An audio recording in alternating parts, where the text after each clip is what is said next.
মাই moms kitchen YouTube channel. আজকের recipe ডিম ভাপা কারি। প্রতিবার একঘেয়ে ডিমের কারি না খেয়ে এই রেসিপিটা একবার ট্রাই করে দেখুন। আশা করছি এই সম্পূর্ণ রেসিপিটা আপনাদের ভালো লাগবে। তো চলো ভিডিওটা স্টার্ট করা যাক। এখানে একটা মশলার পেস্ট বানিয়ে নেব। লাগবে কিছুটা আদা ও কিছুটা রসুন। এবার জল দিয়ে এর একটা পেস্ট বানিয়ে নেব। একটা ছোট বাটিতে কিছুটা তেল মাখিয়ে নেব ঠিক এইভাবে। এবার ডিম ফাটিয়ে বাটির মধ্যে দিয়ে তাতে স্বাদমতো নুন, পেঁয়াজ কুচি, লঙ্কা কুচি দিয়ে দেব।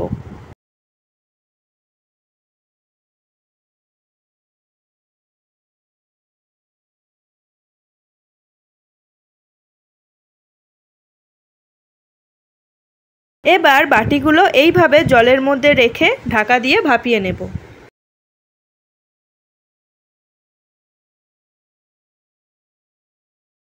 প্যানে তেল গরম করে নিয়েছি, তাতে একটু হলুদ গুঁড়ো দিয়ে মিশিয়ে ভাপিয়ে রাখা ডিমগুলো দিয়ে ভেজে নেব। এবার ওই একই তেলে দিয়ে দেব পেঁয়াজ কুচি, দিয়ে ভাজতে থাকব। পেঁয়াজ একটু লাল লাল হয়ে এলে দিয়ে দেব আদা রসুনের পেস্ট, দিয়ে ভালো করে মিশিয়ে নেব যতক্ষণ না পর্যন্ত কাঁচা গন্ধ চলে যাচ্ছে। এবার দিয়ে দেব টমেটো কুচি আর দেব স্বাদমতো নুন, দিয়ে ভালোভাবে মিশিয়ে নেব। এখন বাকি মশলাগুলোকেও অ্যাড করে দেব। লাগবে ধনে গুঁড়ো, হলুদ গুঁড়ো, লঙ্কা গুঁড়ো ও কাশ্মীরি লঙ্কার গুঁড়ো, দিয়ে সবগুলোকে ভালো করে মিশিয়ে নেব। আর দেব ফেটিয়ে রাখা টক দই, দিয়ে ততক্ষণ মেশাবো যতক্ষণ না পর্যন্ত মশলা থেকে তেল ছেড়ে দিচ্ছে।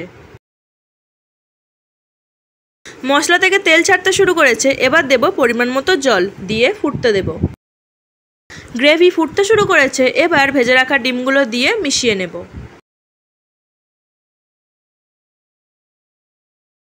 এবার ধনেপাতা কুচি ও চেরা কাঁচা লঙ্কা দিয়ে মিশিয়ে নামিয়ে নিলেই রেডি আমাদের আজকের রেসিপি ডিম ভাপা কারি।